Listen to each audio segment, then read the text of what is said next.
अपना भाई लोग, अपना पंटर लोग, अपना टेस्टोस्टेरोन स्टड्स लोग, वो मैस्कुलिन पुरुष लोग जो मैस्कुलिनिटी को सपोर्ट करते हो और सेलिब्रेट भी करते हो। आज जैसा कि वीकेंड है तो मैं फिर से जंग की कहानी लेके आता हूँ। जैसा कि तुम लोगों को मालूम है कि अभी जंग चल रहा है ईरान, इज़राइल और यूएस के बीच में। तो इसमें क्या डेवलपमेंट्स हो रहा है, क्या हो रहा है, ये समझने की थोड़ा आवश्यकता है, क्योंकि ये पूरा ग्लोबल इकॉनमी को और वर्ल्ड ऑर्डर को, जियोपॉलिटिक्स को कुछ हद तक ये एक इम्पॉर्टेंट इवेंट है और ये उसको रीशेप करेगा।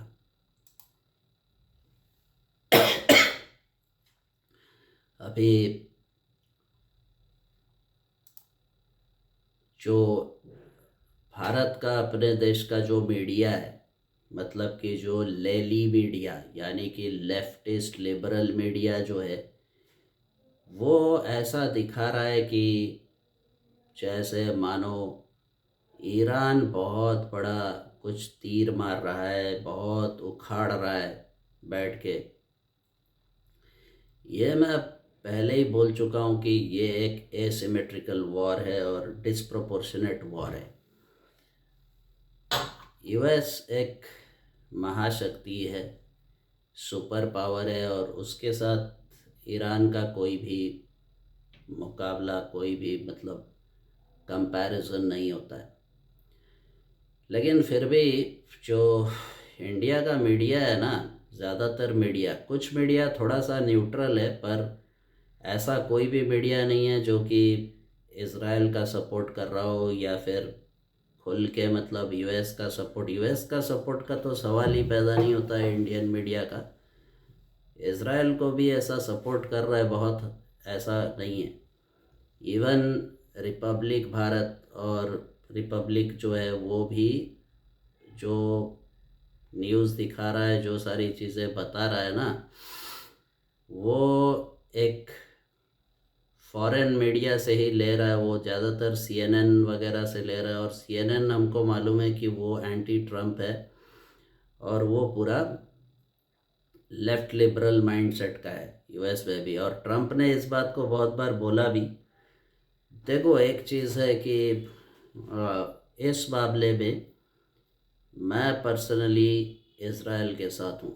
मतलब कि मैं नेतन्याहू और ट्रम्प को सपोर्ट करूँगा इस वॉर में, आइडियोलॉजिकली, मतलब कि और बाकी कुछ नहीं है। मेरा तो कोई रोल नहीं है उसमें, मतलब ना तो मैं यूएस का सिटीज़न हूँ, ना ही उधर वोटिंग करता हूँ, और ना ही कुछ दूसरा इंटरेस्ट है। लेकिन जो ग्लोबल वर्ल्ड ऑर्डर है उसके लिए ये ईरान का जो रजीम है, ईरान के लोगों से भी मेरा कोई दुश्मनी नहीं है। तो ईरान के लोग भी हैं, वो नॉर्मल लोग जो है वो अपने नॉर्मल ही हैं। वो लोग अपने कंट्री में खुश है। मैं कभी भी दूसरों के मामले में अपना टांग नहीं अड़ाता हूँ, और मैं भी नहीं चाहता हूँ कि कोई मेरे मामलों में टांग अड़ाए। लेकिन जो इंडियन मीडिया बता रहा है वो ऐसा दिखाने का जो कोशिश कर रहा है ना कि ईरान बहुत उखाड़ रहा है, तो ये भ्रम पैदा कर रहा है, ये लोगों को गुमराह कर रहा है। ये लोग, वास्तव में वो परिस्थिति नहीं है। सबको मालूम है कि ईरान का जो एयरफोर्स है और नेवी है पूरी तरह से ख़त्म हो चुका है। ईरान ने क्या किया था कि पिछले 47 वर्षों में, मतलब फ्रॉम 79, मतलब कि लगभग उस टाइम पे जब मैं पैदा हुआ था उसके आसपास ही वहाँ पे एक रेवोल्यूशन हुआ था, ईरानियन रेवोल्यूशन। और उसमें ये मुल्लों का जो रजीम है, मतलब इस्लामिक क्लरिक्स का जो मतलब फंडामेंटलिस्ट या कुछ भी बोलो, उनको क्या बोल सकते हैं कि वो लोग थोड़ा सा जो कट्टर इस्लाम है उसको फॉलो करने वाले जो लोग हैं, देखो ये गलत सही मैं नहीं बोल रहा हूँ, वो उनके हिसाब से सही है, ठीक है। वो लोग क्या है कि वो लोग इस्लाम को मान के उस हिसाब से अपने देश को चलाना चाहते थे। उन्होंने रेवोल्यूशन किया, उन्होंने ईरान के शाह को भगा दिया, और ईरान के शाह को भगाने के लिए उन्होंने जो रेवोल्यूशन किया था, तो उसके बाद से उनका ही हुकूमत पूरा रहा वहाँ पे, रेजीम को बनाया। और रेजीम को बनाने के लिए जनरली क्या होता है कि बहुत सारा छोटे छोटे दूसरे तरह के मतलब यूनिट्स बनाने पड़ते हैं। और जैसा हिटलर का भी था, हिटलर का भी एक एसएस हुआ करता था जिसको शुद्स्टाफेल बोलते हैं। और गेस्टापो जो है उनका एक पुलिस टाइप का, मतलब क्या बोल सकते हैं कि वो एक प्राइवेट आर्मी सॉर्ट ऑफ था हिटलर का नाजी जर्मनी में। तो इनका भी था ये बसीज फोर्सेस वगैरह। और फिर आईआरजीसी भी कोई रेगुलर आर्मी नहीं है, वो एक पैरामिलिट्री फोर्स ही है, और ईरान का आर्मी अलग है। तो ये लोग जो कर रहे हैं, ये लोग अपने हिसाब से कुछ अमेरिका को रेजिस्टेंस देने की कोशिश भी कर रहे, और कुछ हद तक रेजिस्टेंस या जो काउंटर अटैक है वो करने में सक्सेसफुल भी हुए हैं। ऐसा नहीं कि ईरान भी बिल्कुल चुप बैठा है, वो भी अपना जो भी है मिसाइल वगैरह रेगुलर इंटरवल्स में फायर किए जा रहा है। और जैसे डोनाल्ड ट्रंप ने इस ऑपरेशन का नाम एपिक फ्यूरी रखा, और उन्होंने ट्रू प्रॉमिस, मतलब ईरान का जो काउंटर ऑपरेशन है वो उसका नाम उन्होंने रखा true promise.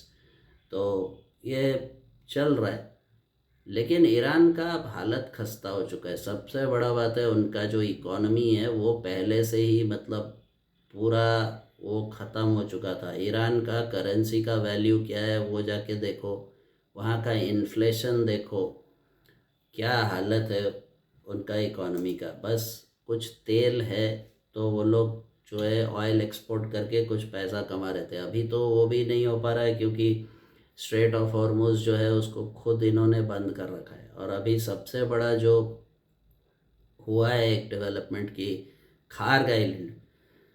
Kharg island Iran के मेनलैंड से करीब 25-30 किलोमीटर दूर है, मतलब सी में एक आइलैंड है। तो वहाँ पे उन लोगों ने डेपो बना के रखा था, और ट्रांसशिपमेंट वो हब था पेट्रोलियम का।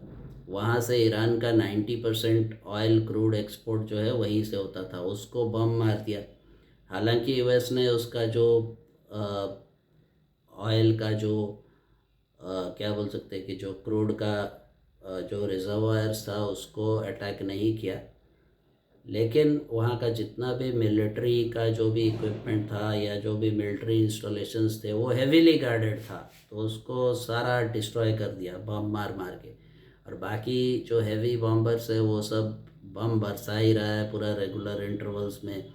ईरान का पूरा मिट्टी में मिला दिया है ज़्यादातर जो डिफेंस के या जो मिलिट्री इंस्टॉलेशंस थे, जो आईआरजीसी, ईरानियन आर्मी या फिर रेजीम के जो भी इंस्टॉलेशंस थे उसको ख़त्म कर रहे हैं। जो ग्राउंड के ऊपर थे उसको पूरा तबाह कर दिया गया है। ग्राउंड के नीचे जो है उसके लिए भी GBU-57 जैसे बॉम्ब्स, बंकर बस्टर्स और बहुत सारा बॉम्ब डाल के उसको भी ख़त्म किया जा रहा है अभी। और एक रीसेंट डेवलपमेंट है अभी पिछले 24 घंटे का कि इसका जो ईरान का एक न्यूक्लियर फैसिलिटी है नटान्ज में, मतलब उसका 3 न्यूक्लियर फैसिलिटी है मोस्टली। ईरान का एक नटान्ज में है, दूसरा फर्डो में है, और तीसरा जो है वो इस्पाहान करके एक शहर है, वहाँ पे काफ़ी बड़ा शहर है वो इस्पाहान में। तो वो नटान्ज में फिर से अटैक किया गया है। और अभी जो इंटरनेशनल एटॉमिक एनर्जी एजेंसी जो है international atomic energy agency IAEA जो है उसका, उन्होंने बोला कि रेडिएशन का खतरा हो सकता है, और उन्होंने भी कंफर्म किया है कि अटैक हुआ है। अभी सबसे बड़ा प्रॉब्लम जो चैलेंज है अभी यूएस के लिए वो है कि जो 440 किलोग्राम एनरिच्ड यूरेनियम जो था ईरान के अंदर में, उसको सिक्योर करना या उसको ग्रैब करना, क्योंकि मेरे को लगता है कि अमेरिका उसको ले जाएगा अपने साथ। वो भी एक टारगेट होगा, लेकिन वो बाद में आएगा, अभी नहीं आएगा, क्योंकि अभी फ़िलहाल जो परिस्थिति है ईरान में, ईरान और कोई मिसाइल बना नहीं पाएगा। मिसाइल फैक्ट्रीज़ को ज़्यादातर डिस्ट्रॉय कर दिया गया है, और अभी वो लोग उस यूरेनियम को इस परिस्थिति में और ज़्यादा एनरिच भी नहीं कर पाएगा। सबसे पहले जो है मेरे को लगता है अभी मेरीन फोर्सेस भी उतार दिया है डोनाल्ड ट्रंप ने। डोनाल्ड ट्रंप का कुछ लैंड से भी मूवमेंट हो रहा है नॉर्थ वेस्टर्न ईरान के तरफ से, इराक के साइड से, वहाँ से थोड़ा वो कैस्पियन सी के साइड से शायद पेनिट्रेट करने का कोशिश करेंगे। और जो कुर्दिश फोर्सेस है वो ऑलरेडी कुछ संख्या में घुस चुके हैं नॉर्थ वेस्टर्न ईरान में, और कुछ जो आर्मर्ड व्हीकल्स और अब जो हमर्स हैं इनके यूएस के, वो भी उनका भी कुछ मूवमेंट्स देखा गया है बॉर्डरिंग एरियाज़ में, दूसरे कंट्री में भले ही, क्योंकि वहाँ से भी पेनिट्रेट कर सकते हैं। और ये खार्ग आइलैंड्स को यूएस पहले लेगा, वो ऑयल को सिक्योर करेगा, फिर उसके बाद में that will be a negotiating point for Hormuz. वो ईरान के साथ बोलेगा कि हम तुम्हारा ये ले चुके हैं खार्ग आइलैंड, और हॉर्मुज़ को तुम लोग छोड़ो, तब हम इस पे बात करेंगे। फिर और एक चीज़ है कि ये हॉर्मुज़ जो बंद करके रखा है, इसके लिए कल देर शाम को 22 कंट्रीज़ ने ईरान से अपील किया था कि भाई वो इंटरनेशनल वाटरवे है, उसको तुम ब्लॉक मत करो, उसको उसमें जो है आवाजाही जो है उसको बरकरार रहने दो, चालू रहने दो। हालांकि ईरान ने इसमें कुछ, मैं देखा नहीं ईरान ने क्या प्रतिक्रिया जताई इसमें। ईरान कुछ करेगा नहीं अभी, वो उसको जितनी देर तक वो, क्योंकि वही एक उसके पास गैम्बलिंग के लिए एक जो उसका जो सबसे बड़ा नेगोशिएटिंग फैक्टर जो है वो हॉर्मुज़ है। और ईरान फ्रस्ट्रेट हो चुका है, इसीलिए वो इधर उधर का बहुत उल्टा सीधा हरकत कर रहा है। जैसे कि कल उन लोगों ने क्या किया ईरान ने, कि 2 खुर्रम शहर 4 बैलिस्टिक मिसाइल उसने डिएगो गार्सिया के तरफ टारगेट कर दिया था। मतलब डिएगो गार्सिया एक इंडियन ओशन में एक छोटा सा आइलैंड है, वहाँ पे यूके, वो है यूके का टेरिटरी, यूनाइटेड किंगडम का, बट वहाँ पे यूएस के भी कुछ वेसल्स जो हैं नेवी के वो रहते हैं।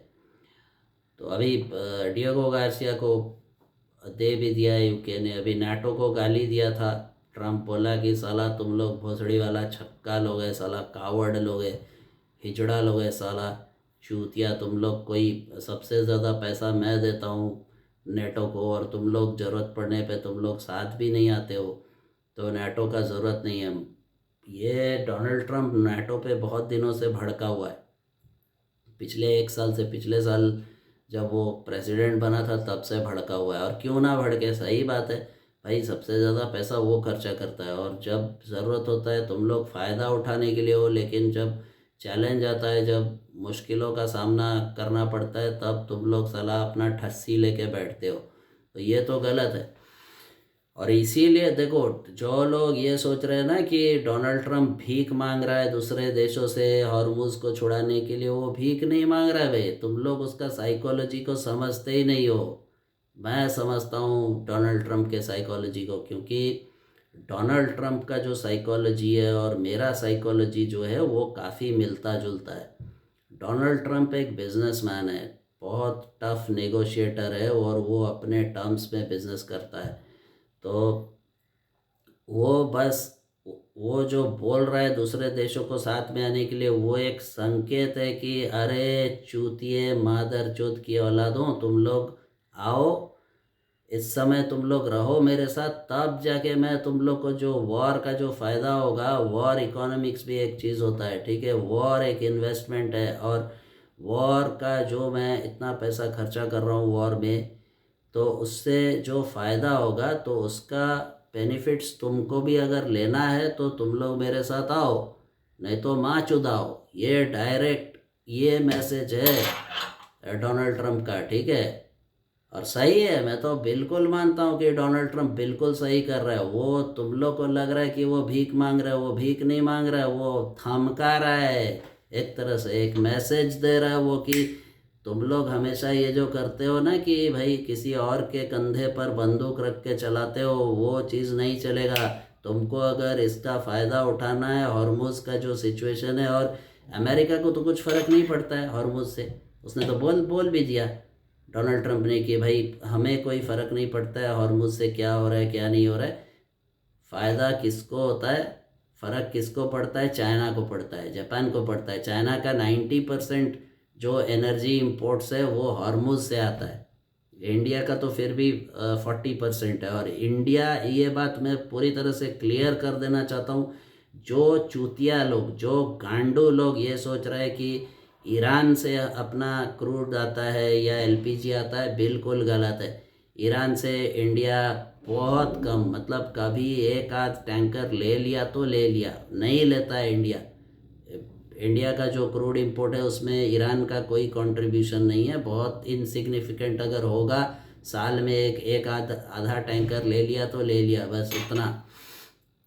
दूसरे कंट्रीज से आता है जो कि वहाँ से हॉर्मुज से पास करता है।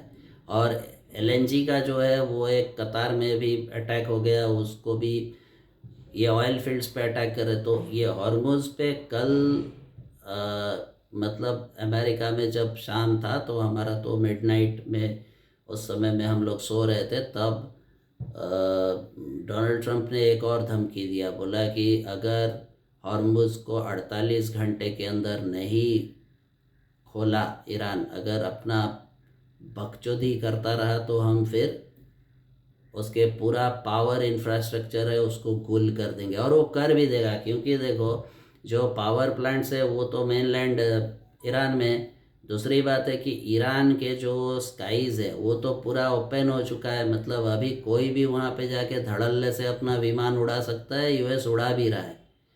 उसका जो F-20, यहाँ तक कि F-22 और F-35 की बात छोड़ दो, B-21, B-2, B-52, B-1B lancer, ये सब का बात छोड़ दो। ये सब का तो फिर भी बहुत उनका जैमर वैमर रहता है, बहुत सारा प्रोटेक्शन रहता है, ये सब का आधुनिक एयरक्राफ्ट सब है ये सब।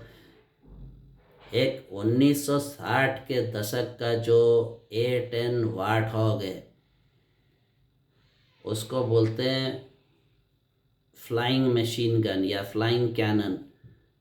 उसका कॉन्सेप्ट ही वही था कि वो हैवी आर्टिलरी या मतलब कि राउंड्स फायर कर सकता है, मशीन गन्स होता है उसमें। तो उसको भी उतार दिया है यूएसए। बोला कि साला ये इतना दिन से पड़ा हुआ था ये सब A-10 वार्थॉग्स। वो लास्ट यूज़ हुआ था A-10 वार्थॉग 35 साल पहले गल्फ वॉर में, जब सद्दाम हुसैन का वो चला था, और वो भी लिमिटेड स्केल पे चला था। उस समय जो मेन यूएस का था F-16 था और F-15 ये सब था। और उस समय F-22 और F-35 आया नहीं था 35 साल पहले, ठीक है। मतलब तब फिर भी शायद वो F-22 डेवलपमेंटल स्टेज में भी नहीं था, वो जस्ट एक मतलब कॉन्सेप्ट, वो R&D में था उस समय, वो बना ही नहीं था। तो वार्थॉग को भी उतार दिया है, अभी हॉर्मुज के आसपास वो सब मंडरा रहा है।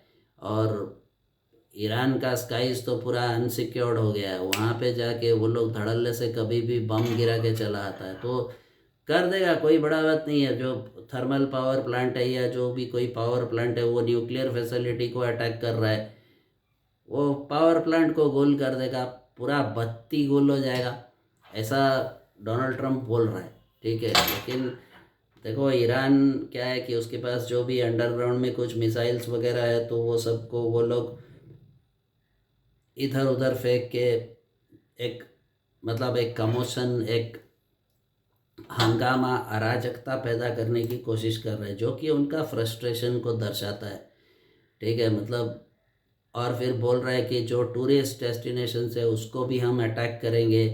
फिर अल अक्सा मॉस्क जो है या कुछ भी, मतलब उस पर भी डिस्प्यूट है, वो भी डिस्प्यूटेड स्ट्रक्चर है एक तरह से, मतलब जूइश लोग उसको कुछ बोलते हैं, क्रिश्चियंस लोग का कुछ है, वो लोग का उस पर क्लेम है, और अल अक्सा मॉस्क भी बोलते हैं बहुत लोग, तो उस पर भी कुछ अटैक हो गया। तो ये इधर उधर मतलब जहाँ तहाँ ईरान कुछ भी करने के लिए बोल रहा है। अभी इसमें बीच में पाकिस्तान के एक पूर्व एम्बेसडर बोलो या कुछ भी, मतलब कि फॉरेन का जो अ, राजदूत होता है, उसने कुछ बोल दिया कि अगर यूएस पाकिस्तान पे अटैक करेगा तो हम इंडिया पे बम गिरा देंगे।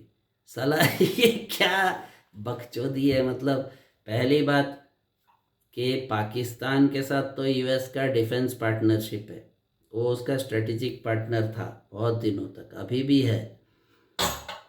तो पाकिस्तानियों को ऐसा क्यों लगता है कि यूएस उस पर अटैक कर सकता है, और यूएस अगर अटैक करे तो वो लोग इंडिया में बम मार देगा? ये कहाँ का मतलब कि है। और इंडिया पे बम मारेगा तो फिर उन लोग भूल गए क्या पिछले साल जो उनको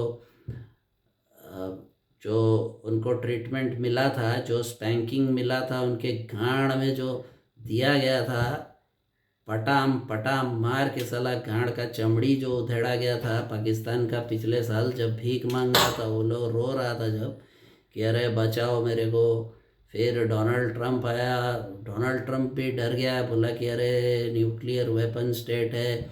और सबसे बड़ा बात है, जब इंडिया ने उनके न्यूक्लियर साइट्स पे ब्रह्मोस मार दिया था, या कोई बंकर बस्टर मार दिया था, ठीक है, तब डोनाल्ड ट्रंप को लगा कि अरे नहीं, क्योंकि पाकिस्तान का जो न्यूक्लियर आर्सेनल है वो तो एक्चुअली यूएस के कंट्रोल में रहता है। यूएस के पास उसका किल स्विच है, जब तक वो यूएस उसको परमिशन नहीं देता है वो कुछ कर नहीं पाएगा। और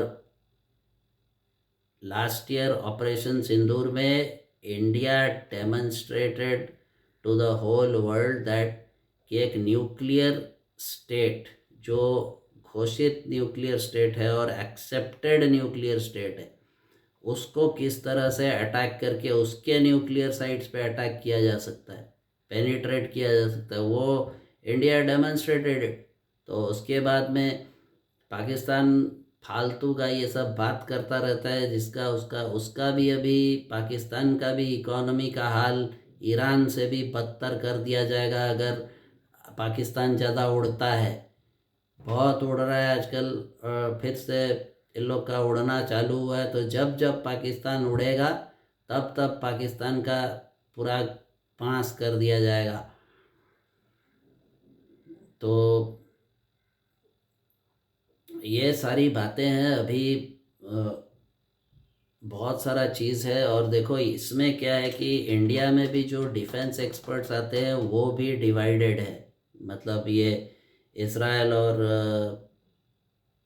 ईरान के इशू में देखो ये मैं सुनता रहता हूँ, उसमें एक definitely major general GD Bakshi साहब जो हैं वो काफ़ी रेस्पेक्टेड व्यक्ति हैं वो, और मैं खुद उनकी बहुत इज्जत करता हूँ, बहुत रिस्पेक्ट करता हूँ उनको, लेकिन उनका जो व्यू पॉइंट है उससे मैं एग्री नहीं करता हूँ।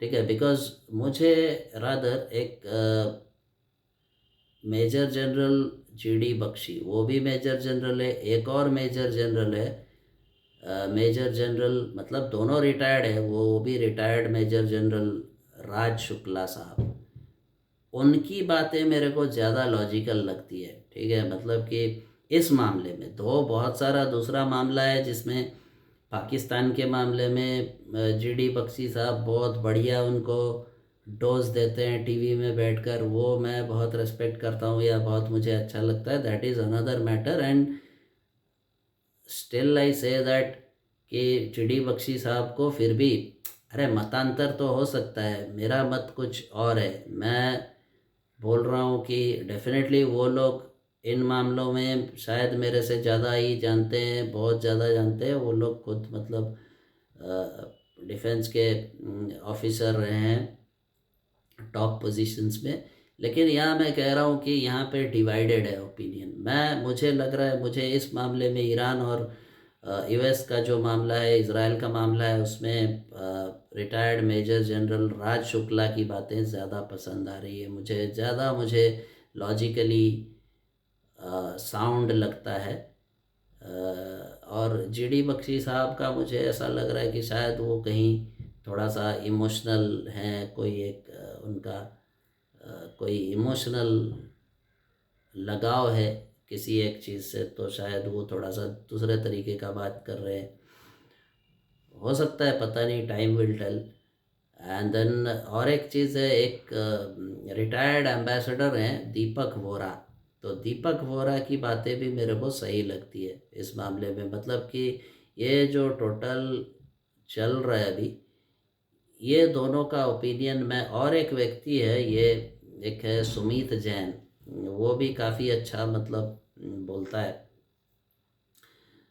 और ये लोग, मैं शुरू से बोल रहा हूँ कि ये, मुझे ऐसा लगता है कि ये जो डीकैपिटेशन ऑफ द लीडरशिप है ना, पहले ही झटके में लीडरशिप को उड़ा दो, ये मास्टर स्ट्रोक होने वाला है। और ये मिलिट्री स्ट्रेटजी में एक बहुत ही, अगर ये वॉर एंड होता है, उसको बाद में हम, वॉर एंड होने के बाद इसको हम एनालाइज करेंगे, इसका सारा डेटा भी हम देखेंगे, इसके रिजल्ट्स को हम एग्जामिन करेंगे, तो उसके बाद में ये पता चलेगा। मुझे अभी तक तो वॉर का रिजल्ट पूरा डिक्लेयर नहीं हुआ है। मतलब यूएस तो जीत ही रहा है, मतलब यूएस का अपर हैंड है, इसमें बहुत ज़्यादा लेवरेज है, और उसका लेवरेज धीरे धीरे बढ़ रहा है। तो देखो, अभी नेटो के देश पहले नखरा दिखा रहे थे, अपना अपना उनका गांड मस्ती चल रहा था, ठीक है। तो ट्रम्प ने जब धमकाया, तो उसके बाद में अभी धीरे धीरे वो, they are falling in line, वो लाइन पे आ रहे हैं अभी, ठीक है। मतलब फ्रांस ने भी अभी कुछ पेशकश कर दी, यूके ने डिएगो गार्सिया खोल दिया, यूके ने अपने सारे एयरफील्ड्स को भी मतलब दे दिया। और एक चीज़ है, सऊदी अरेबिया ने एक चीज़ किया, सऊदी अरेबिया ने अपना किंग हमाद एयरबेस जो है वो यूएस के लिए पूरा खोल दिया है। सऊदी अरेबिया भी भड़क गया, और सऊदी अरेबिया यूएस का स्ट्रेटेजिक पार्टनर है बहुत पहले से, आज से नहीं, वो गल्फ वार के समय में भी यूएस ने वहाँ से, यूएस के F-16s वहीं रहते थे, सऊदी अरेबिया में बहुत सारा उनके बेसेस से उड़ान भरते थे, इराक में बॉम्बिंग करते थे, वापस आ जाते थे। Nighthawk, F-117 Nighthawk एक एयरक्राफ्ट है, वो उस समय का स्टेल्थ था। अभी तो जो स्टेल्थ एयरक्राफ्ट है, बहुत सारा स्टेल्थ है, F-35 स्टेल्थ है, F-22 स्टेल्थ है, और वो स्टेल्थ बॉम्बर B-2 जो है वो भी स्टेल्थ बॉम्बर है।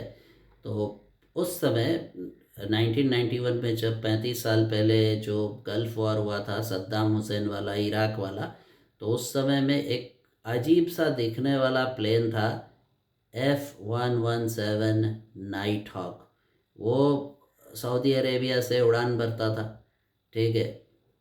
तो सऊदी अरेबिया ने भी खोल दिया उधर से। जापान भी अभी कुछ बोल रहा है, जापान बोल रहा है कि हमारा कॉन्स्टिट्यूशन में नहीं है कि हम किसी और देश के कुछ युद्ध में हिस्सा लेंगे, ऐसा तो कुछ है हमारे कॉन्स्टिट्यूशन में, तो हम वो तो नहीं कर सकते, डायरेक्टली इन्वॉल्व नहीं हो सकते वॉर में। और जापान के लिए मैं समझता हूँ कि वो उसके इंटरेस्ट में भी नहीं है, ठीक है। जापान का वैसे भी अपना खुद का बहुत सारा प्रॉब्लम्स है, और मतलब एक, जिसको बोलते हैं कि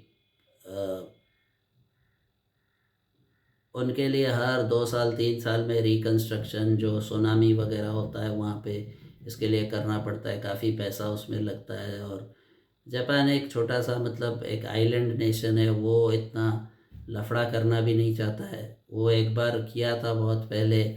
और एक सबसे इंटरेस्टिंग चीज़ है, तो एक जापानीज़ रिपोर्टर ने डोनाल्ड ट्रंप को कुछ पूछा कि मतलब आप बताते क्यों नहीं हैं, आप बताइए। तो डोनाल्ड ट्रंप ने उसको स्नब कर दिया वहाँ पे, बोला कि अरे आपने हमारे पर्ल हार्बर पे अटैक किया था, तब हमको बता के किया था क्या। ये एक ना, ये होता है, ये एक नेता का ऐसा ही होना चाहिए। मतलब कि जैसा है कि जैसा तुमको प्रश्न मिले उसको उसी भाषा में जवाब दो, ठीक है। हालांकि इससे जापान और यूएस के रिश्ते कुछ ख़राब नहीं होंगे, ये बात भी बहुत लोगों को पता नहीं है कि यूएस ने जापान पे एटम बम तो डाला था, ठीक है। हिरोशिमा और नागासाकी ये वाला तो पता है, सबको पता है, बच्चा बच्चा को पता है कि एटम बम दुनिया में 2 ही जगह प्रयोग किया गया है और वो जापान में किया गया था। वो यूएस ने क्यों किया था, वो यूएस का जो डॉक्ट्रिन है वो उसके हिसाब से है कि क्योंकि जापान ने अपने जो मित्सुबिशी फाइटर एयरक्राफ्ट्स थे उससे पर्ल हार्बर को तहस नहस किया था हवाई में, तो उसका बदला अमेरिका ने लिया था एटम बम डाल के, ठीक है। यही डॉक्ट्रिन है। नहीं तो यूएस ने जर्मनी पे तो नहीं डाला, या किसी और देश पे, इटली पे नहीं डाला था। इटली, जर्मनी, जापान ये तो एक साइड पे थे, और यूके, फ्रांस, यूएसए ये लोग अलाइड फोर्सेस में थे, और ये लोग एक्सिस पावर्स जो थे हिटलर के साथ, नाजी और फैसिस्ट जो बेनिटो मुसोलिनी ये लोग थे, और जापान में भी वहाँ के जो लोग थे, ठीक है। अभी जापान को बम तो मारा, लेकिन जापान के रिकंस्ट्रक्शन में भी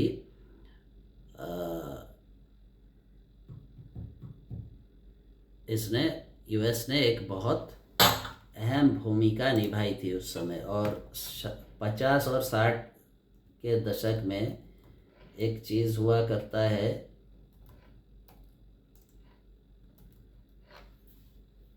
जापान पूरा तहस नहस हो चुका था, ठीक है। तो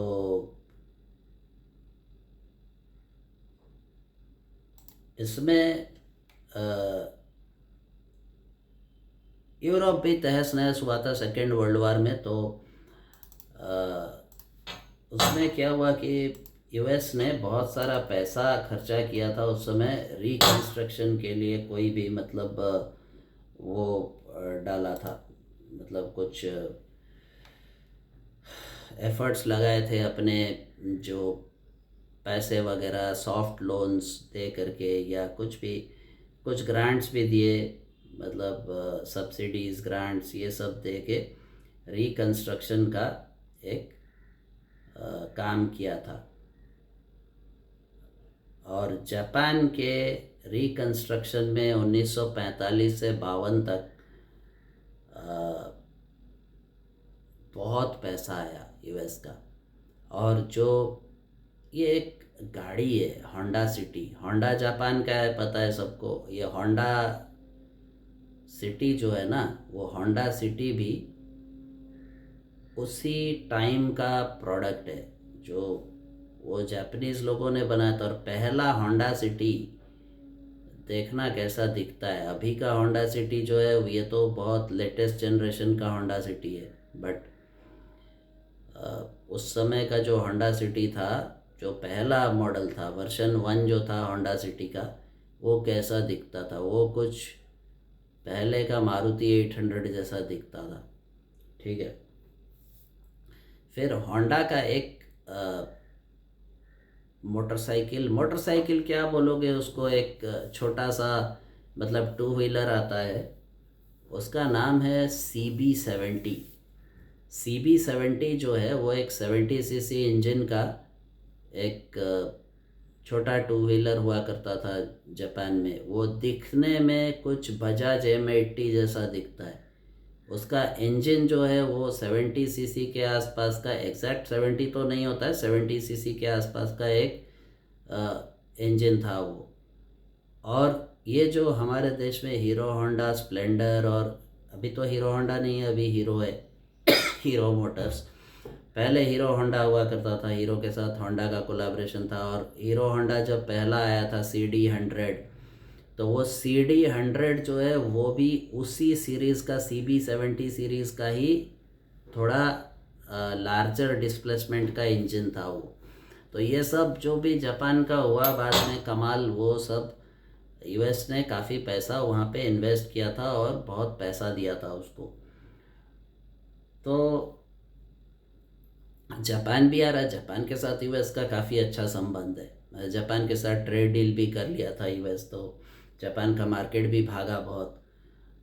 अभी जापान भी आ रहा है ये, इसमें वो भी बोला है कि ठीक है हम लिमिटेड स्केल पे करेंगे, हम कोई वॉर में तो हम डायरेक्टली पार्टिसिपेट नहीं करते हैं क्योंकि दूसरे देश का है मामला, तो हम हमारे कॉन्स्टिट्यूशन में नहीं है। वो भी अपना अपना तो बचाएगा ना, तो वो अपना विदेश नीति जो है उसके तहत वो अमेरिका को भी गुस्सा नहीं दिलाना चाहता है। वो बोला कि ठीक है हम आएंगे, ठीक है we are there with you, हम इमोशनली मतलब कि एक क्या बोल सकते हैं कि फ़िलोसॉफिकली हम लोग आपके साथ है अभी फ़िलहाल, और हम आएंगे। दूसरा तरह का जो एड वगैरह या लॉजिस्टिक्स ये सब में थोड़ा बहुत हेल्प करेंगे, कम्युनिकेशन में थोड़ा हेल्प करेंगे, लेकिन अभी वॉर में डायरेक्टली हम इन्वॉल्व नहीं होंगे। ये जापान के कॉन्स्टिट्यूशन के खिलाफ है, ऐसा जापान ने बोला। तो ठीक है, ये लोग भी नेटो के जो देश है वो भी अभी धीरे धीरे अलाइन कर रहे हैं क्योंकि ये करना ही है। ठीक है, ये जो ईरान के लिए वो एक स्ट्रेटेजिक जियोग्राफिक एडवांटेज था हॉर्मुज को बंद करना, लेकिन हॉर्मुज सिर्फ ईरान का प्रॉपर्टी नहीं है। ठीक है, वो ईरान का वाटर्स भी है, उसमें कुछ कुछ दूसरा भी है, और इधर जो यूएई है वगैरह दूसरे देश वगैरह है उनका भी इंटरेस्ट है उसमें, और वो लोग यूएस के साथ है उसके अंदर में। उनके अंदर जापान ने अटैक करके बम्बार्डमेंट भी किया, तो अभी ये लोग भी भड़के हुए हैं। अभी थोड़ा सा देखना है कि ये वॉर कब तक ख़त्म हो सकता है। ऐसा कुछ इंडिकेशंस मिल रहा है, लेकिन ट्रंप ने क्लियरली बोल दिया है कि he doesn't want a cease fire, क्योंकि उसको सीज फायर नहीं चाहिए, क्योंकि वो देख रहा है कि हाँ हम तो जो है जीतेंगे फिर।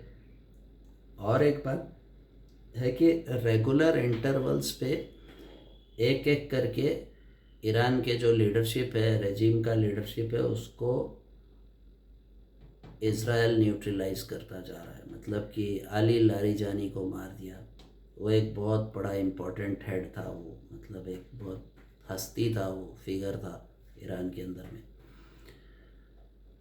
अभी एक आईआरजीसी का जो इंटेलिजेंस चीफ है सैयद मोहम्मद हुसैन ज़ादा नैनी, ये इतना बड़ा नाम है इसका, क्या बोल सकते हैं, सैयद मोहम्मद हुसैन ज़ादा नैनी, ये इसको भी मार दिया, इसको उड़ा दिया। ठीक है, इसराइल ने। तो ये सारा हो रहा है रेगुलर इंटरवल्स पे, जो ये लीडरशिप एलिमिनेट होता जा रहा है, ये भी बहुत बड़ा एक सेटबैक है ईरान के लिए। चाहे वो इधर उधर मिसाइल मार रहा हो कुछ, अब है वो उसका पूरा जो स्टॉक पाइल है उसको वो ख़त्म कर रहा है, उसको पता है कि हम ख़त्म होने वाले हैं। तो जब इंसान को पता चलता है कि मैं मरने वाला हूँ, तब वो कुछ भी करेगा, तब वो लास्ट स्टेज एफर्ट, डूबते को तिनके का सहारा, मरता क्या ना करता। ठीक है, तो वो साला कुछ भी करेगा, वो अपना अनाप शनाप कुछ भी इधर उधर कुछ भी करेगा, वो उसका कोई मतलब कि प्रेडिक्टेबल स्ट्रेटेजी नहीं रहता, या कोई एक एक डायरेक्शन पे कुछ नहीं रहता, डायरेक्शन लेस कैसा भी रैंडम वो कुछ करता है। तो वही हो रहा है अभी थोड़ा सा, it's a matter of time की। और शायद अभी ट्रंप ने एक बार बोला भी था कि हम युद्ध को वाइंड अप करने की कोशिश कर रहे हैं जल्दी, लेकिन टाइमलाइन ऐसा कुछ दिया नहीं है, और माइनर एस्केलेशंस और स्पाइक्स आते रहेंगे, कभी इंटेंसिटी थोड़ा बढ़ जाएगा, कभी घट जाएगा। और डिएगो गार्सिया पे अटैक करके क्या होगा कि फ़ायदा तो कुछ हुआ नहीं। वो खुर्रम शहर, एक तो 4,000 किलोमीटर का रेंज वो लोग बोलते हैं, 4,000 किलोमीटर का रेंज नहीं है, वो लोग ठीक से उसको प्रोजेक्टाइल को डाल भी नहीं पाए, मतलब उसके ट्रेजेक्टरी में ठीक से मेंटेन भी नहीं कर पाए, वो बीच में ही कहीं एक तो फुस हो गया, मतलब कि एक पहला वाला जो था खुर्रम शहर, वो कहीं बीच में ही आसमान में वो पूरा फ्यूज़ हो गया, उसका कुछ अता पता नहीं है, वो समंदर में कहीं गिर गया। और दूसरा वाला जो है वो जा रहा था एक डायरेक्शन पे डिएगो गार्सिया की तरफ, लेकिन वो भी पहुंच नहीं पाया।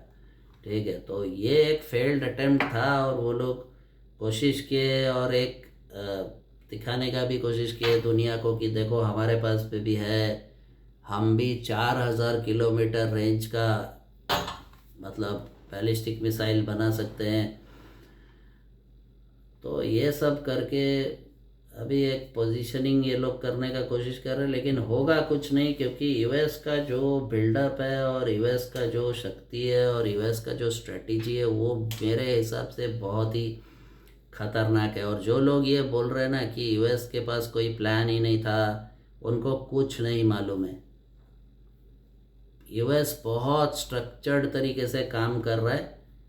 हाँ, ये है कि किसी देश को दखल करना या पूरा जाके यूएस कभी भी ऐसा करना नहीं चाहेगा। मेरे को नहीं लगता है कि वो लोग जाके बहुत लार्ज स्केल में 2 लाख 5 लाख सैनिकों को उतार के ईरान में कुछ कब्जा करने का कुछ उनका प्लान ऐसा, ये this is a foolish idea. ठीक है, ये कोई भी नहीं करेगा और डोनाल्ड ट्रंप भी नहीं करेगा, उसको ये सब चीज़ से कोई मतलब नहीं है।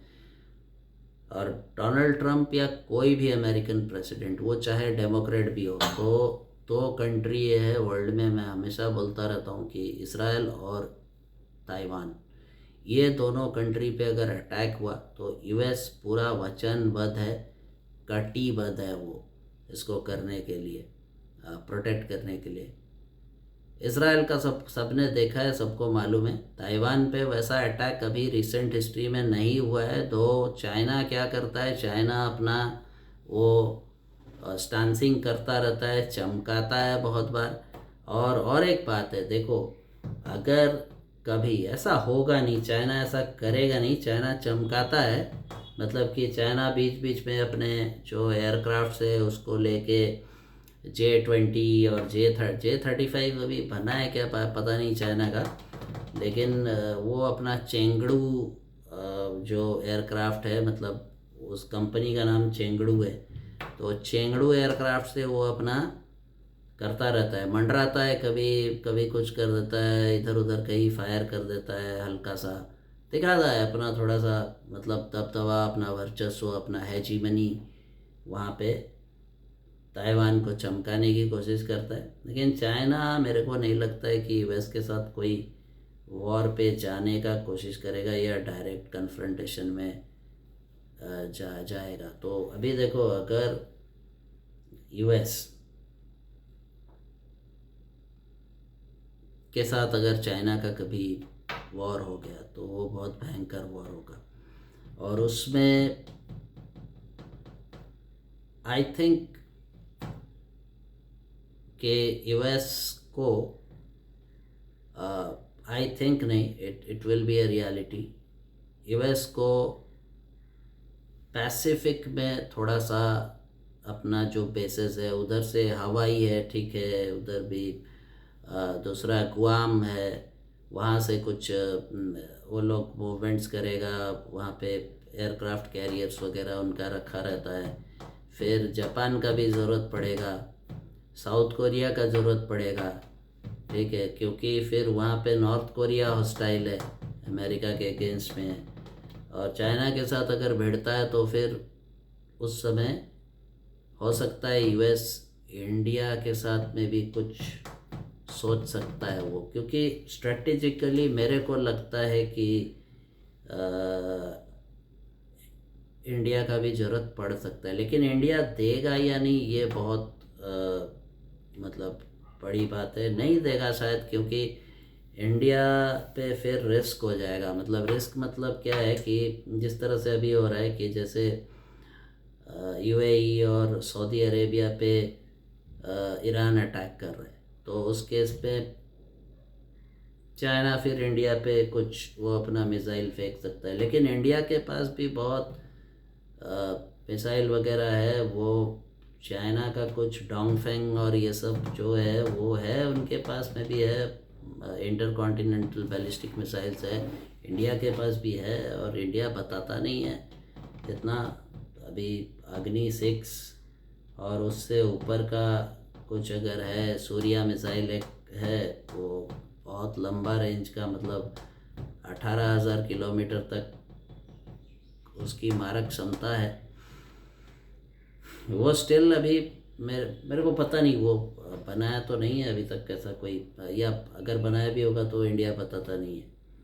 ठीक है, तो वो एक प्रोजेक्ट है, वो बहुत पहले से है, आज से नहीं है ये, मतलब 40-50 साल पहले से ये विजुअलाइज किया जा चुका है, कॉन्सेप्चुअलाइज किया जा चुका है, लेकिन उसको अभी तक शायद बनाया नहीं है इंडिया, पता नहीं मेरे को। और इतना कोई थ्रेट नहीं है, इतना लंबा 18,000 किलोमीटर का बैलिस्टिक मिसाइल बना के क्या करेगा। और बैलिस्टिक मिसाइल अभी के डेट में बहुत ज़्यादा वो नहीं है, क्योंकि बैलिस्टिक मिसाइल को ट्रैक करके उसको न्यूट्रलाइज करने का भी टेक्नोलॉजी अभी है। तो अभी तो दूसरा लेज़र वेपन्स, और एक यूएस ने एक हेलियोस करके एक लेज़र वेपन अभी लाया है, उसको डिप्लॉय किया है इस वॉर में, तो वो काफ़ी इफ़ेक्टिव होगा। और लेज़र वेपन बहुत सस्ता भी होता है, उसका एक शॉट इट्स जस्ट पीनट्स। ठीक है, मतलब कि क्या बोल सकते हैं, चने के भाव में मिलता है वो, एक शॉट उसका कोई वो नहीं है। इलेक्ट्रिसिटी है तो तुम्हारे पास वो लेज़र वेपन चलता रहेगा। अभी ईरान का युद्ध जब ख़त्म होगा तब ऑयल प्राइसेस क्रैश करेंगे। ऑयल प्राइसेस को डोनाल्ड ट्रंप भी चाहता है कि ऑयल प्राइसेस $120 से ऊपर ना जाए। ठीक है, अभी फिर से $119 उस दिन छुआ था थर्सडे को, लेकिन फिर उसके बाद में वो जैसे ही $119 छूता है फट से वो नीचे आना शुरू होता है, मतलब कि वहाँ पे रेजिस्टेंस फेस कर रहा है वो। तो जैसा कि मैं भी पहले बोला ही था कि ये $120 को पार नहीं करना चाहिए। बहुत लोग उसको गल्फ़ वार के साथ जोड़ के $16 से $41 वाला जो हिसाब था उस समय का, 35 साल पहले का 2.5 गुना हुआ था, तो उसी हिसाब से $60 से $150 तक आएगा, ऐसा अनुमान लगा रहे थे। ये एक प्रोजेक्शन बोल सकते हैं, या एक रिग्रेशन एनालिसिस करने से ये पता चलता है। ये ठीक है, ये सिंपल कैलकुलेशन है। एक क्लास 10 का बच्चा जिसको मतलब कि थोड़ा सा स्ट्रेट लाइंस और इक्वेशंस का ज्ञान है, जो 2D में स्ट्रेट लाइंस का फंडा रहता है, मतलब एक्स और वाई वेरिएबल पे, वो सिंपल सा अगर आता है तो वो भी कर लेगा इसको, मतलब एक एस्टीमेट बनाने के लिए। दो वो एनालिसिस एक बहुत प्रिमिटिव एनालिसिस होगा, लेकिन ठीक है, फिर भी मतलब एक कोई दिशा देने के लिए उतना ही काफ़ी है। ठीक है, सो ये $150 तक नहीं जाना चाहिए क्रूड को, उसके पहले ही कुछ हो जाएगा। और फिर वो जो है अभी हॉर्मुज स्ट्रेट को अगर सिक्योर कर देता है यूएस, या सारे कंट्री मिलके, अभी सबको एफर्ट लगाना चाहिए। मैं तो बोलता हूँ कि यूएस अकेला क्यों करे। और यूएस अगर फिर देखो, ये एक बहुत ही घटिया सोच है, और ये एक नेहरूवादी सोच जो पहले का था, चूतिया लोग का, वामपंथी लोग का। देखोगे ये जो हर बात पे अमेरिका को गाली देना, अमेरिका का दादागिरी, ये लौड़ा लहसुन ये बोलना ना, ये मेरे हिसाब से अभी हम जब विश्व गुरु बनने की बात कर रहे हैं ना, तो ये हमको शायद ये डॉक्ट्रिन से थोड़ा सा हटना चाहिए। मैं ये नहीं बोल रहा हूँ कि अमेरिका पे पूरा विश्वास करो, पूरा विश्वास किसी को नहीं करो। ठीक है, मतलब कि अपने ऊपर विश्वास करो, ये है। लेकिन ऐसा भी नहीं है कि ये एक डिफिटिस्ट मेंटालिटी है। आई थिंक कि अमेरिका दादागिरी, ये देखो, वो जब वो करता है, वो इनिशिएटिव लेता है, तो दादागिरी वो करेगा भाई। एक घर में अगर जो लार्जेस्ट कंट्रीब्यूटर होता है ही गेट्स अ लायन शेयर, ये तो दुनिया का दस्तूर है बहनचोद, ये साला प्रकृति का नियम है। इसके अगेंस्ट में देखो, लेफ्टिस्ट लोग का हमेशा जो आइडियोलॉजी है ना, ये साला चूतिया फेमिनिज्म, और ये LGBT क्यू, ये अननेचुरल सेक्स, और ये सारा चीज़ बहन चौथ ये सब वामपंथी लोग ज़्यादा सपोर्ट करते हैं। क्यों करते हैं? उनको अननेचुरल चीज़ें पसंद है, they want to go against the nature. ठीक है, देखो जंगल का राजा शेर होता है, तो तुम भी शेर बनो ना। तो क्या बात है भाई, गाली देने से कुछ नहीं होता है, उसको गाली दे के कोई फ़ायदा नहीं है। वो यूएस ने रिस्क लिया, कोई दूसरा कंट्री इसराइल के सपोर्ट में आया क्या? नहीं आया ना। और मैं ये भी बोलता हूँ कि अगर ये भी एक सच बात है कि अकेला इसराइल वो प्रिसीशन स्ट्राइक्स करता, लेकिन लार्ज स्केल वॉर जो है वो इसराइल के लिए भी काफ़ी रिस्क हो जाता है। ठीक है, और ये देखो एक चीज़ है, इसराइल का एक डॉक्ट्रिन है, वो लोग हमेशा प्रीएम्प्टिव स्ट्राइक करता है। प्रीएम्प्टिव का मतलब होता है कि जब तुमको किसी चीज़ का अंदेशा होता है और तुम उस पर रिएक्ट करते हो, एक्चुअली इवेंट हुआ नहीं रहता है, वो घटना घटी नहीं होती है, फिर भी तुम इस आशा में कि वो घटने वाला है कोई कुछ करते हो, मतलब पहले से एक एंटीसिपेटरी जो एक्शन होता है वो प्रीएम्प्टिव एक्शन कहलाता है। जैसे कि एक एग्जाम्पल के तौर पे मुझे लग रहा है कि फलाना कोई है राजू, वो मेरे पे अटैक करने वाला है, तो उसके पहले ही साला जाके मैं उसको धो देता हूँ, उसको पूरा निपट लेता हूँ उससे। वो हो गया प्रीएम्प्टिव। उसने मेरे पे अटैक नहीं किया था, लेकिन मेरे को पूरा पुख्ता खबर है और मैं सीसीटीवी कैमरा से देखता हूँ कि वो साला 4 लोगों के साथ बैठ के दारू पी रहे हैं। वो लोग सामान कुछ मतलब तमंचा वमंचा कुछ भुजाली वुजाली कुछ सला गुप्ती भुजाली फारसा वारसा वो लोग धार कर रहा है और मेरे को मारने का प्लानिंग कर रहा है। बोल रहे हैं, आपस में बातचीत कर रहे हैं कि साला इसको निपटाना पड़ेगा, इसको मारेंगे। तो क्या होता है कि मैं पहले से मुझे पता चल जाता है और मैं जाके उस पर उनके ढेन पे धावा बोल देता हूँ और पूरा बम मार के उड़ा देता हूँ उन लोगों को। ठीक है, तो ये होता है प्रीएम्प्टिव स्ट्राइक, यही चीज़ करता है इसराइल। क्योंकि देखो ये इसराइल के सर्वाइवल के लिए बहुत एसेंशियल है कि वो प्रीएम्प्टिव स्ट्राइक करे, क्योंकि इसराइल का ज़मीन जो है बहुत छोटा है, पॉपुलेशन भी कम है, जस्ट अबाउट 9 मिलियन के आसपास, 9.1 मिलियन शायद है पॉपुलेशन इसराइल का। तो वो इसराइल अगर प्रीएम्प्टिव स्ट्राइक नहीं करता है तो उसके एग्जिस्टेंस के लिए खतरा हो सकता है, बहुत खतरा हो सकता है। वो चारों तरफ से दुश्मनों से घिरा हुआ है। ठीक है, इसीलिए इसराइल का डॉक्ट्रिन है। और हमारा जो भारत का है कि भारत जनरली प्रीएम्प्टिव स्ट्राइक्स नहीं करता है,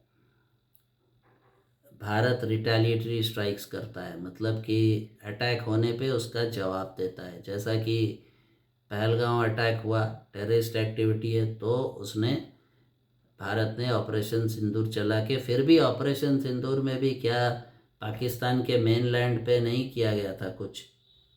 ठीक है, वो तो बाद में जब हमारे मेनलैंड पे अटैक करने का कोशिश कर रहा था और बैलिस्टिक मिसाइल दाग के दिल्ली पे अटैक करने का कोशिश किया, पंजाब वगैरह जो बॉर्डरिंग एरियाज़ है, कश्मीर में श्रीनगर वगैरह में भी अटैक करने का कोशिश किया, तब इंडिया ने उसको उसके भी कुछ मेनलैंड में कुछ एरियाज़ में, सब जगह नहीं किया, सिविलियन एरियाज़ को टारगेट नहीं किया, कुछ मिलिट्री इंस्टॉलेशंस और न्यूक्लियर साइट को बम करने का, उसका कुछ जो एयरबेस था उसको बम करने का कुछ एक वो किया, इनिशिएटिव लिया था। लेकिन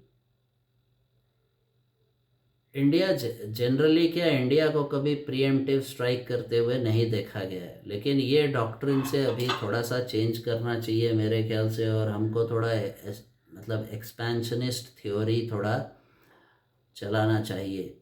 क्योंकि देखो ये विश्व गुरु जो है ना, विश्व गुरु, मैं एक चीज़ बोल देता हूँ कि ये सॉफ्ट पावर वाला विश्व गुरु, सॉफ्ट पावर से कोई विश्व गुरु नहीं बनता है। हार्ड पावर ही अल्टीमेटली तुमको विश्व गुरु बनाएगा। हार्ड पावर को बैक करने के लिए स्ट्रॉन्ग इकोनॉमी भी होना चाहिए। देखो सिर्फ योगा, आयुर्वेद, ये वो ये सब से नहीं होगा। तो योगा आयुर्वेद को मैं खुद अपने जीवन में इम्प्लीमेंट करता हूँ। मैंने कोई कोविड का कोई वैक्सीन नहीं लिया, कोई लौड़ा लहसुन कुछ, मैं जो एलोपैथिक दवाइयाँ होती है वो नहीं खाता हूँ। मैं मेरे को कभी भी कुछ प्रॉब्लम होता है तो मैं आयुर्वेदा और अपना लाइफस्टाइल चेंजेस लाके उसको करेक्ट करने की कोशिश करता हूँ, और उसमें बहुत हद तक सक्सेसफुल भी हुआ हूँ। एक्सट्रीम कंडीशन नहीं होने से मैं डॉक्टर के पास भी नहीं जाता, या कोई मतलब कहीं पे कुछ नहीं करता। मैं दवाई भी नहीं खाता हूँ कोई। एक पैरासीटामॉल भी P650 जो होता है वो भी मैं अगर खाया 2-3 साल में एक बार, तो वो भी आधा टैबलेट मैं उसको तोड़ देता हूँ, तोड़ के खा लेता हूँ आधा। पूरा पैरासीटामॉल भी नहीं खाता हूँ मैं। तो ये है, मैं खुद अपने लाइफ में आयुर्वेद और योगा भी जो है उसको भी मैं इम्प्लीमेंट करता हूँ। इससे ज़्यादा क्या, लेकिन सिर्फ उसके बलबूते पे हम विश्व गुरु नहीं बन सकते। हम विश्व गुरु वो रहना ही है, वो तो फंडामेंटल है। वो एक तुम्हारे बेस को स्ट्रॉन्ग करने में, तुमको अंदर से मजबूत होने में जो है आयुर्वेदा और योगा जो है ये सारी चीज़ें तुमको हेल्प करेगी। लेकिन उसके साथ साथ तुमको हार्ड पावर भी चाहिए। हार्ड पावर मतलब इकोनॉमिक पावर और मिलिट्री माइट। और एक चीज़ है, ये बहुत दिनों से मैं भी बोल रहा था कि आ, हमारा देश अभी $5 ट्रिलियन इकोनॉमी बनने वाला है, ठीक है। कुछ 1-2 साल में बन ही जाएगा। तो एक $5 ट्रिलियन इकोनॉमी जब क्रॉस कर जाता है एक कोई कंट्री, तो उसको अपना डिफेंस बजट बढ़ाना चाहिए। मतलब कि डिफेंस बजट जो है वो हमारे देश का जनरली ये वामपंथी लोग, सुअर का बच्चा लोग, ये डिफेंस बजट को घटाने का चक्कर में रहता है। साला देशद्रोही लोग हैं ये लोग, सोशलिस्ट लोग को। इसीलिए मैं बोलता हूँ, और ये वेलफेयर इकोनॉमिक्स जो है, वेलफेयर इकोनॉमिस्ट लोग जो है, मैं इसीलिए बोल रहा हूँ कि मैं पावर में आऊँगा तो वेलफेयर इकोनॉमिस्ट लोग को गाड़ में लात मार के निकाल दूँगा, ठीक है। क्योंकि ये लोग मेरे को पसंद नहीं है। मेरे को चाहिए वॉर इकोनॉमी। तो अपना जीडीपी जो है, जीडीपी का 4% हमको खर्चा करना चाहिए। 4% नहीं भी तो 3% कम से कम, 3.5%, 3-3.5% करना चाहिए डिफेंस पे। और डिफेंस में क्या है कि ये एक प्रॉब्लम हो जाता है कि जो ब्यूरोक्रेसी है डिफेंस प्रोक्योरमेंट से एसोसिएटेड, वो बहुत बेकार चीज़ है। ये ब्यूरोक्रेसी को हटाओ, और वो नेहरू एरा के, कांग्रेस एरा के जो आईएएस ऑफिसर लोग बैठे हुए हैं, जो अधिकारी लोग बैठे हुए हैं, उनको हटाना चाहिए, क्योंकि उनका माइंड सेट ही दूसरा है, ठीक है। अभी इसीलिए क्या है ना, अपना ये national security and strategic intelligence institute जो है, जिसका मैं फाउंडर डायरेक्टर भी हूँ, तो उसमें क्या है कि हम एक पैरेलल सिस्टम, मतलब जो कि एक प्रखर राष्ट्रवाद से प्रेरित ऐसा एक है, मल्टी डिसिप्लिनरी, ये एक बोल सकते हो कि ऑटोनोमस यूनिवर्सिटी है ये, ठीक है। तो इसको अभी तक उसको स्केल पे नहीं ले गए, ठीक है। It's a thought, it's a group of very selected individuals जो कि अपने अपने क्षेत्र में महारथी हैं, टैलेंटेड हैं, और स्ट्रेटेजिक थिंकिंग को, मतलब ज़्यादातर क्या है कि हिंदुओं के अंदर एक प्रॉब्लम है कि हिंदुओं के अंदर में स्ट्रेटेजिक थिंकिंग की कमी है। लोग ये समझते हैं कि पूजा पाठ करने वाला जो दिन भर मतलब कोई ऐसा भगवान का नाम लेता रहता है या कुछ करता रहता है, वो बहुत बड़ा हिंदू है, ठीक है। वो है, होगा, ठीक है।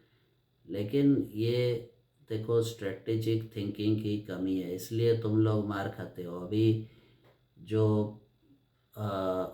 उत्तम नगर, क्या नाम है, दिल्ली में जो हुआ तरुण कुमार वाला कांड, या ऐसा होता रहता है। ठीक है, पहले भी हुआ था रोहित नेगी दिल्ली दंगों के समय में। ये तो ये एक हमारा इंटरनल एक देश के अंदर का है, लेकिन देश के बाहर का भी जो एक्सटर्नल सिक्योरिटी इश्यूज जो है इंडिया के लिए, भारत के लिए या हिंदुओं के लिए, तो वो एक बहुत बड़ा चैलेंज है। क्योंकि आप लोग जो है, हिंदू लोग जो है ना, वो लोग, आप लोग क्या, आप लोगों में स्ट्रेटेजिक थिंकिंग की कमी है। You don't think strategically. तो और मैं तो बोलता हूँ कि I am not a religious Hindu, I am a strategic Hindu. और मैं एक मैं ज़्यादा मंदिर वंदिर जाता नहीं हूँ, कोई पूजा पाठ भी नहीं करता हूँ। मेरे को सिर्फ दो मंत्र ही आते हैं, गायत्री मंत्र और महामृत्युंजय मंत्र। इसके अलावा मेरे को कोई भी मंत्र अच्छे से नहीं आता है, पूरा नहीं आता है मेरे को। ठीक है, ये दो ही मंत्र मैं जानता हूँ, मैं तो ये ओपनली डिक्लेयर कर रहा हूँ। ठीक है, लेकिन strategic thinking that is more important मेरे जैसे लोगों के लिए। हो सकता है किसी और के लिए कुछ और इम्पोर्टेंट हो। ठीक है, लेकिन और गायत्री मंत्र का क्या है, गायत्री मंत्र जो है वो मेरे पूर्वज जो थे, मेरे बहुत पुराने, क्या बोल सकते हैं कि उसको, परम पूर्वज जो थे, ऋषि विश्वामित्र ने उसको कंपाइल किया था। तो वो उस हिसाब से मेरे को, फैमिली ट्रेडिशन के हिसाब से मेरे को वो चीज़ गायत्री मंत्र पता है। और महामृत्युंजय मंत्र जो है वो मेरा गुरु मंत्र है। बोलने से मतलब कि मैं एक वो है, महामृत्युंजय मंत्र मेरे को पता है, और कुछ पता नहीं है मेरे को। ठीक है, और स्ट्रेटेजिक थिंकिंग, और यही दो मंत्रों के आधार पर मैंने अपना स्ट्रेटेजिक थॉट प्रोसेस कल्टीवेट किया है। और मैं दूसरों को भी ये थॉट प्रोसेस जो है वो हेल्प करता हूँ, उनको मेंटोरिंग भी करता हूँ स्ट्रेटेजिक थॉट प्रोसेस में। देखो अभी कभी देखा है कि डोवाल साहब, कोई अजीत डोवाल जो है, अजीत डोवाल कभी टीका लगा के घूम रहे? नहीं ना। या देखो, मैं ये नहीं बोल रहा हूँ कि जो टीका लगा के घूमता है वो गलत है। मेरा कहने का मतलब है कि जो, मैं टीका नहीं लगाता हूँ ऐसा भी बात नहीं है। ठीक है, मैं लगा लेता हूँ, जब मैं जाता हूँ कहीं पे, वैसा ओकेजन होगा तो मैं ज़रूर लगाता हूँ। क्या इसमें नहीं लगाने की क्या बात है। और मैं तो हिंदू हूँ, तो मैं तो हिंदू, तो उसको मैं श्रद्धा करता हूँ। लेकिन हमेशा लगा के मैं नहीं घूमता हूँ, या हमेशा मेरे को मौका भी नहीं मिलता है। मैं अपना नॉर्मल ऐसा इधर उधर घूमता रहता हूँ, कुछ अपना काम करता रहता हूँ। तो ऐसा ज़रूरी नहीं है कि वो कोई ऐसा विभूति लगा के घूमेगा, टीका लगा के ही हमेशा घूमेगा तो वो बहुत बड़ा, मतलब स्ट्रेटेजिक उसका थिंकिंग है कि नहीं, वो ज़्यादा इम्पोर्टेंट है। मेरे को लगता है अभी का जो समय है उसके परिप्रेक्ष्य में स्ट्रेटेजिक थिंकिंग बहुत ज़्यादा ज़रूरी है।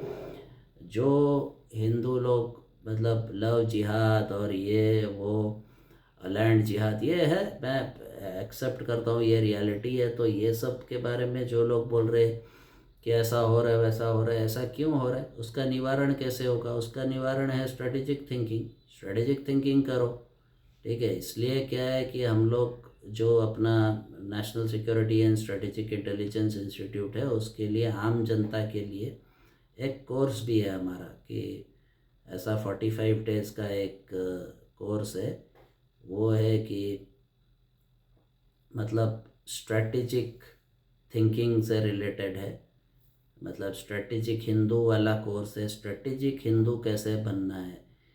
देखो छोटे बच्चे जो हैं तुम्हारे, ठीक है, वो स्कूल पे जाते हैं, फिर उसके बाद क्या होता है कि एक्स्ट्रा करिकुलर क्लासेस होते हैं, कुछ कुछ होता है। ठीक है, तो उसमें कुछ भी, या फिर कोई मतलब हॉबी क्लासेस ज्वाइन करते हैं, कुछ करते हैं, तो उसी तरह का है, ये भी ज़रूरी है। और ये क्या है ना, once in a lifetime है। जो ये 45 दिन का कोर्स करेगा वो अपने लाइफ में, मतलब उसके अंदर में हम एक हिंदुत्व इतना भर देंगे कि वो ज़िंदगी में कभी विचलित नहीं होगा। और उसको पता होगा कि हिंदू इंटरेस्ट में क्या करना चाहिए। ठीक है, इसके लिए अभी हम अपने फैसिलिटीज़ को भी बढ़ाएंगे, रेसिडेंशियल वो भी करेंगे। ठीक है। अब मेरे को पता है कि वामपंथियों का और मादरचोद लिबरल लोग का और सुअर का बच्चा लोग का झांट जलेगा इससे, और ये लोग बोलेंगे कि इंडॉक्ट्रिनेशन कर रहा है, ये कर रहा है। हाँ तो कर रहे हैं, तो क्या उखाड़ लोगे? अरे मुसलमान जब अपना इंडॉक्ट्रिनेशन कर सकता है, उनके अपने इंटरेस्ट में क्या है वो मदरसा में सिखा सकते हैं, तो हम भी सिखा सकते हैं। अपने हिंदुओं को इंडॉक्ट्रिनेट करना या अपने इंटरेस्ट में काम करने के लिए अगर बोलना है तो वो बोलना चाहिए, और करेंगे। इंडॉक्ट्रिनेशन ज़रूरी है, और जो भी मतलब कि एक स्ट्रेटेजिक थिंकिंग ज़रूरी है अपनी सुरक्षा के लिए। इसीलिए हम ये करेंगे, इस चीज़ को करना भी चाहिए। ठीक है ना? तो खैर ठीक है, ये सारी बातें होती रहेंगी। अभी क्या डेवलपमेंट्स होता है ओवर द वीकेंड ये देखना पड़ेगा हमें, क्योंकि अभी बहुत इम्पोर्टेंट है। फिर कल से बाज़ार भी खुलेगा, तो बाज़ार में कैसे क्या मूवमेंट होता है ये बहुत देखना है अपने को। ये अनसर्टनिटी और डर, ये सबसे ज़्यादा बाज़ार को हिलाता है साला। और ये स्ट्रेटेजिक थिंकिंग नहीं है, इसलिए बाज़ार के लोग भी ज़्यादातर फट्टू है, डर जाते हैं साले। ठीक है ना? तो ये है। चलो भाई लोग, अपना पंटर लोग अपना ध्यान रखो, और उसके बाद में हम दूसरी बातें भी करेंगे। देखते रहो क्या चल रहा है ईरान में और यूएस में, क्योंकि बहुत इम्पोर्टेंट है ये चीज़। ठीक है, चलो भाई लोग।